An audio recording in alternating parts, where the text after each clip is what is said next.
नमस्कार, भारत लाइव देख रहे हैं आप। बोचहा में लगातार कैंपिंग कर रहे हैं मुकेश सहनी, लेकिन उनकी नज़र बिहार के सियासत पर लगातार बनी हुई है। इतना ही नहीं, भाजपा जिस तरीके से अपने सहयोगियों के साथ बर्ताव कर रही है उस पर भी मुकेश सहनी की नज़र बनी हुई है। आपको याद होगा किस तरीके से पिछले चुनाव में चिराग पासवान भाजपा के लिए बहुत बड़ा हथियार बनकर सामने आए थे। नीतीश कुमार की सारी सीटों पर प्रत्याशी उतारकर नीतीश कुमार को कमजोर किया, जिसकी वजह से आज नीतीश कुमार की पार्टी बिहार में नंबर 3 पर है और जिसकी वजह से भाजपा आज बिहार की नंबर 1 पार्टी बन रही है। अब आप सोच रहे होंगे कि इतना कुछ करने के बाद चिराग पासवान के साथ ये सब हुआ क्यों।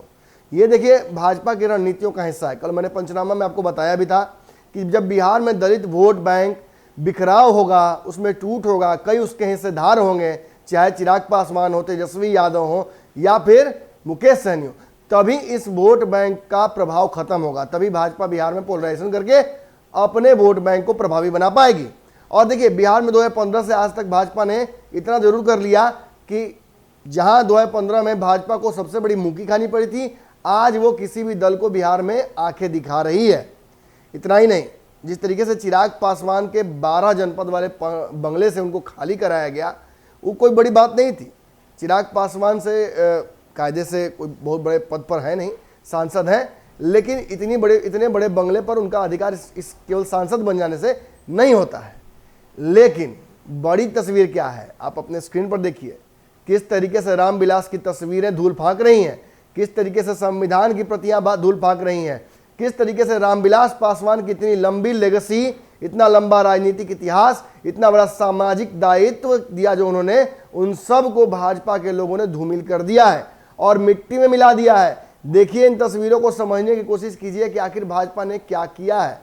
जहां एक तरफ भाजपा के इस कृत्य से चिराग पासवान काफी नाराज हैं, वहीं जितनी भी पार्टियां हैं बिहार और देश में, वो सभी भाजपा की भद पीट रही हैं। क्यों? क्योंकि भाजपा के साथ भी रहते रामविलास पासवान, जिस तरीके से लंबी एक राजनीतिक लेगेसी रही है, उसका भी सम्मान कहीं ना कहीं ठुकराते हुए दिख रही है भाजपा। और अब चिराग पासवान तो भले ही मुकेश सहनी की पार्टी टूटने पर मजे ले रहे थे, लेकिन बोचहा में लगातार चुनाव प्रचार कर रहे और कैंपिंग कर रहे मुकेश सहनी ने चिराग पासवान के साथ जो हुआ है भाजपा के द्वारा, उन सब पर प्रतिक्रिया दी है। उन्होंने साफ तौर पर कहा है कि जहां एक तरफ भाजपा अपने सहयोगियों को साथ लेकर चलने की बात करती है, सरकार बनाने के लिए किसी हद तक जाने के लिए तैयार रहती है, वहीं मौका मिलते ही अपने सहयोगियों पर ही सबसे पहला प्रहार करके वो उन्हें कमजोर ही नहीं बल्कि तबाह कर देती है।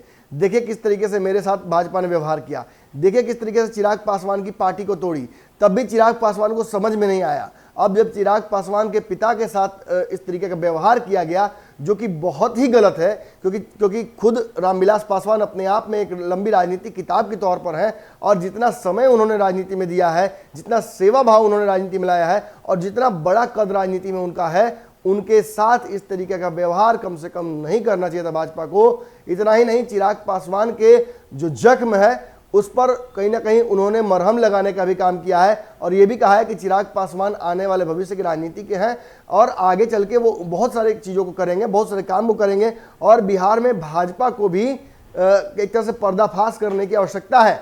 और इसमें उन्होंने चिराग पासवान को भी कह दिया है कि वो भी साथ आ जाएं।